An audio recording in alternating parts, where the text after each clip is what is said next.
Welcome to The Explainer. Today, we're diving into something that's honestly a bit of a game changer: how Japan is pioneering the playbook for protecting global supply chains from some truly unprecedented disasters and disruptions. We live in a world where everything is deeply connected, right? A hiccup in one corner of the globe can send massive shockwaves straight to your front door. And because of its unique geography and, frankly, a tough history of natural disasters, Japan has been forced to become a living laboratory for industrial resilience. The blueprints they're drawing up right now, they're essential learning for the rest of us. So let's kick things off with a pretty mind-boggling number: 99.5%. That right there represents Japan's total reliance on maritime transport for its import and export trade by tonnage. That means practically every single thing that goes into or comes out of the Japanese economy relies entirely on the ocean.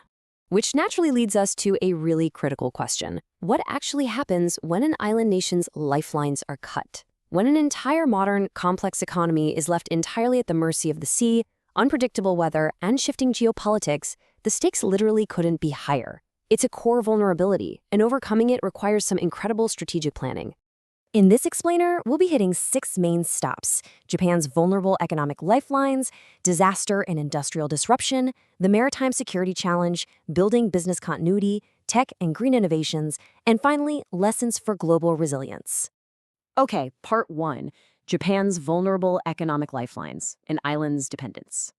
To truly wrap your head around Japan's geographic reality, just consider this breakdown. It's wild. Japan relies on overseas sources for 100% of its iron ore. For energy, they are importing 99.7% of their coal, 99.6% of their crude oil, and nearly 98% of their natural gas. Even basic food staples are heavily imported: 94% for soy beers and 85% for wheat. So everything from the energy keeping the lights on, to the food on the table, to the raw materials feeding their massive manufacturing sector relies completely on safe, open shipping lanes. Moving to part 2, disasters and industrial disruption, the ripple effect. Now, it's not just the ocean that poses a threat, it's the land itself. To understand what happens when natural disasters strike this incredibly delicate balance, we can look at a massive 2020 World Bank document called Resilient Industries in Japan. This report is a deep dive into how disasters literally derail sustainable economic development, and it makes it very clear why building resilience isn't just a nice-to-have anymore. It's mandatory. And here's a story that brilliantly illustrates why this matters to you, no matter where you live. When the devastating Great East Japan earthquake hit, it didn't just affect local businesses. General Motors, a Detroit-based automotive giant, relies on roughly 30,000 parts to build a vehicle. Well, that localized earthquake in Japan disrupted the supply chain for over 5,000 of those parts. At the time, Japan was considered a relatively minor supplier for GM, and yet the disaster practically brought their global automotive supply chain to a grinding halt. It's proof that in our modern economy, there is honestly no such thing as an isolated disaster. Section 3. The Maritime Security Challenge. Who controls the lifelines? Let's shift our focus back out to the ocean. If we look at the global share of shipping tonnage effectively owned by major countries in 2022, we see Greece leading the pack at 17.6%, followed by China at 12.7%, and Japan holding strong in third place with 10.9%. So, on the surface, Japan looks like a top-tier maritime power, right? Well, here is the catch, and it's a major hidden vulnerability. Japan owns a massive fleet of 4,007 vessels globally, which sounds fantastic, but only 15.2% of that effectively owned fleet actually flies the Japanese national flag. That means Japan has a highly disproportionate reliance on foreign-registered ships. When you compare that to a place like China, where over 40% of their tonnage is domestically registered, or Hong Kong at over 64%, you start to see a very real economic security risk if global relations were to suddenly go south. And speaking of shifting global dynamics, check out this number: 8,007. That represents China's total effectively owned vessels in 2022. That is a jump of nearly 700 ships in just one single year.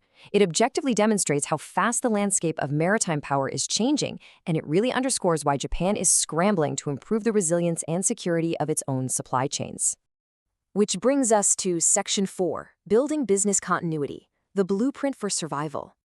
So, knowing all these logistical vulnerabilities, how is Japan fighting back? Well, it starts with a clear goal: The World Bank defines a resilient industry as the ability of industry sectors, firms, and industrial parks to increase competitiveness by maintaining business continuity and growth in the face of disasters and unprecedented events. Notice that keyword, competitiveness. This isn't just about surviving a storm, it's about engineering your systems so well that you keep a competitive edge even while a disaster is unfolding. Let's see how this actually translates into action on the ground. Japan is executing a multi-layered business continuity plan, or BCP. First, they establish national guidelines, so everyone is playing from the same rulebook. Second, they develop area-wide plans at the prefectural or local level so entire industrial parks can coordinate. Third, they create pre-arranged agreements for fixing critical infrastructure, basically knowing exactly who is going to repair the roads and power lines before they even break. And fourth, they secure decentralized backup resources. A brilliant example from the sources is Hino Motors. They set up a decentralized groundwater treatment system to act as a backup water supply for their plant. It ensures that when disaster strikes, the supply chain bends, but it doesn't snap. Next up, Section 5, Tech and Green Innovations, Future-Proofing the Supply Chain.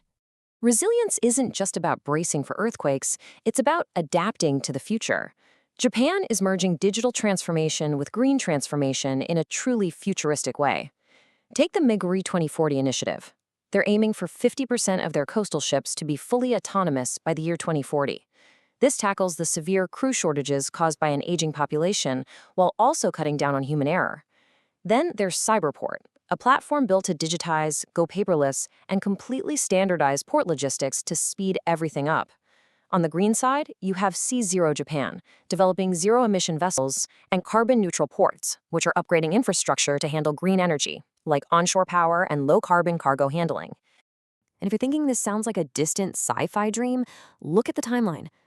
Under that C0 Japan initiative, they aim to launch commercial zero-emission ships running on hydrogen and ammonia by 2028.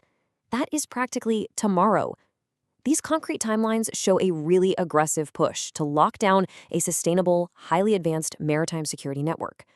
Finally, Section 6, Lessons for Global Resilience. So, how does Japan's highly localized strategy apply to the rest of the global economy? The World Bank pulled together some key takeaways for any nation. It starts at the top. Countries have to invest in their legal and policy systems to plan across multiple sectors. But policy alone won't cut it. You have to establish financial tools that deliver rapid support to businesses the second a crisis hits. This means much stronger, pre-planned cooperation between the public and private sectors. Crucially, we also need to promote the representation of women in leadership roles, because we know disasters often disproportionately affect them. And lastly, governments have got to embrace high-tech tools for evidence-based recovery. It takes an inclusive, high-tech, and highly cooperative approach to weather a modern storm. Which brings us to the ultimate takeaway here. Japan is learning the hard way, through geography and necessity, how to build an unbreakable industrial network. But in a world where a single earthquake can halt a car factory halfway across the planet, we are all connected to these vulnerabilities. So take a look at the systems that deliver your energy, your food, and your everyday goods, and ask yourself, is your country's supply chain truly prepared for the next global shock? Thanks for joining me on this explainer, and keep questioning the systems that keep our world moving.